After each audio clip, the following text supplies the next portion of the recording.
Hey, my name is Lauren, and I'm going to start vlogging my recovery from the tibial plateau fracture that I suffered in April of this year.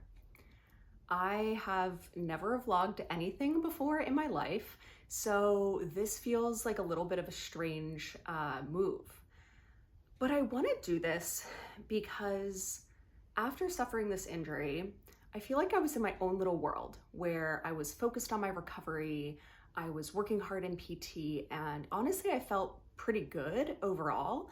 Felt all right mentally. I felt frustrated, of course, with my physical limitations, but I felt like I was on a good path to healing and to achieving the goals that I've set for myself. And then I was cleared to be 25% weight bearing.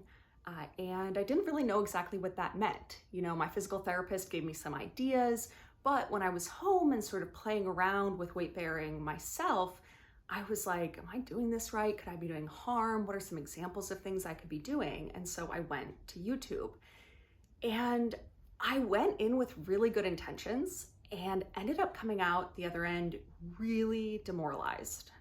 I made my way from watching content about weight bearing to tibial plateau fracture content. And I want to note that I think all of the creators who were making that content were doing so with really good intentions, and they were sharing their own stories, and that's really valuable. But for me, the way that a lot of the content landed was a lot of stories of people really never getting back to full health. And it sent me on a real mental spiral. And so I sat with those emotions and those questions about whether or not the goals I've set for myself for recovery are realistic, whether or not I should be grappling with this question about what recovery will look like on the other end, and whether or not I'll ever achieve the full recovery that I'm seeking.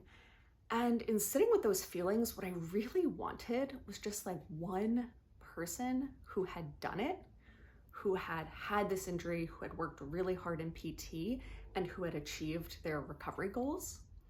But I found that in going deeper and deeper on watching the content of people sharing their stories about recovery, it was just making me feel more and more demoralized.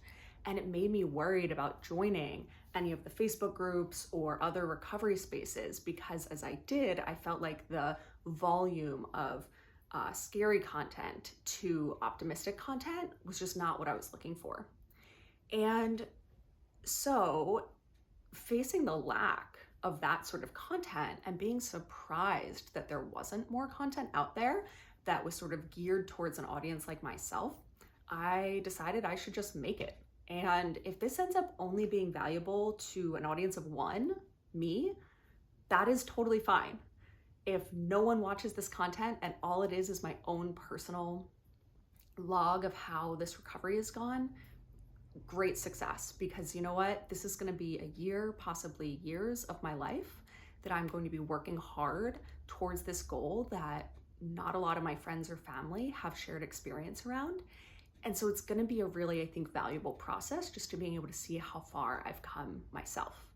But my bigger hope and my bigger goal is that even one other person, 10 other people, 100 people, 1,000, whatever it may be, who similarly are experiencing this really big, seriously lifestyle changing injury for some period, who might be looking for some inspiration, who might be looking for a community of people who are working towards this hard goal of recovery and full recovery themselves, might find my video and want to jump in the comments or respond with your own journey, and that I might find some other folks this way who are similarly working towards a full recovery. So that's why I'm going to be sharing. I've decided that I'm going to share every other week my status update of sort of what I've been working on, what my journey's looked like, what my successes have been, what the drawbacks have been in recovery. And I'm looking forward to it. I have never done this before, so hopefully I will get better at this kind of content, and I would love any recommendations you have in the comments for how to do so. But more importantly, I would love in the comments if you have questions yourself about where you are in recovery and what somebody else who's going through this has experienced at that same point in recovery. I'm not a medical professional, but I can share just my own experience of going through this injury. So where I'll start with this is I'm going to share a bit about how I got injured, what my immediate care looked like after suffering this injury. And then from there, every 2 weeks, I'll give an update on sort of what I've been working on, what sort of time commitment it's taken, what frustrations I have, what questions I have that I feel like I don't yet know the answers to, and just kind of how recovery looks.